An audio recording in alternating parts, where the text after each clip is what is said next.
Hello everyone, this is Julian from Cannon Coffee, and today we have a Lelit Elizabeth with us in the shop. And I came in for a few issues, mainly that the GFCI was tripping on their GFCI breaker, and that's a tell sign of either heating elements are dying out or the machine is leaking on electrical connections, which is grounding the machine.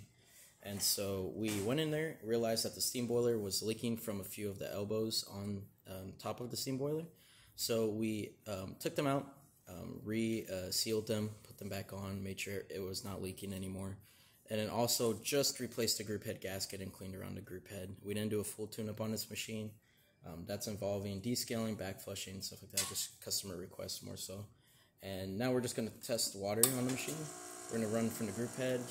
They didn't drop off the portafilter, so we can't brew a shot, but we're just going to show water coming out.